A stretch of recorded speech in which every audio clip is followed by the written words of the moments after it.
के आते सेठ जी उसके। ऐसे ही एक सेठ जी और थे, उनका नाम था द्वारिकाधीश, और वो अपने आप को द्वारिकाधीश ही समझते थे। उन्होंने कहा उस द्वारिकाधीश के 16,108 दी तो क्या मैं 100 भी नहीं कर सकता। और उसने एक दिन क्या हुआ, धीरे धीरे 98 विवाह कर लिए महाराज। पैसे वाला था, अब 98 विवाह हो गए। एक दिन क्या हुआ, 98 पत्नियां इकट्ठी हो गई। पूछा इतने विवाह सेठ ने क्यों किए? तो एक पत्नी ने पूछ दिया, महाराज आपने इतने विवाह क्यों किए? तब बोला कि मैं द्वारिकाधीश मेरा नाम है, उस द्वारिकाधीश के इतनी पत्नियां हैं तो क्या मैं 100 भी नहीं कर सकता? पत्नियां समझ गई, अच्छा तो आज तुम्हारी खबर लूंगी। रात को जैसे ही पतिदेव सोए, खटिया से बांध दिया, खटिया से बांध दिया, और खटिया से जब बांधा तो 5 किलो का पत्थर लेकर के ऐसे खड़ी हो गई।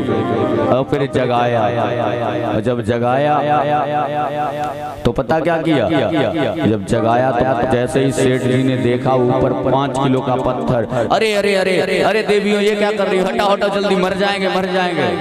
कांप गए सेठ जी, सारे रोंगटे खड़े हो गए, चिल्लाने लग गए।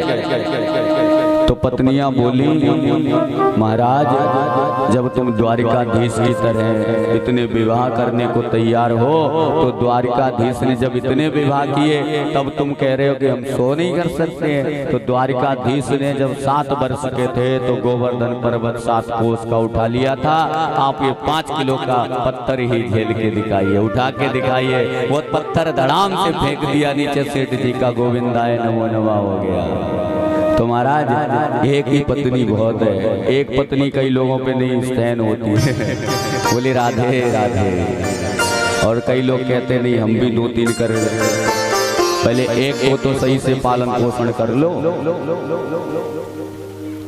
और रात पे कभी भी उंगलियां जो उठाते हैं ना, शायद मेरे हिसाब से तो महामूर्ख भी उन्हें नहीं कह सकते। उन्हें तो क्या कहे, मेरे पास शब्द नहीं है। क्यों? क्योंकि जिस रास में भोले बाबा भोलेनाथ जिन्होंने काम को अपनी दृष्टि से ही भस्म कर दिया था, वो भोलेनाथ गोपी बन करके आए हैं, तो उसमें क्या कुछ गलत हो सकता है?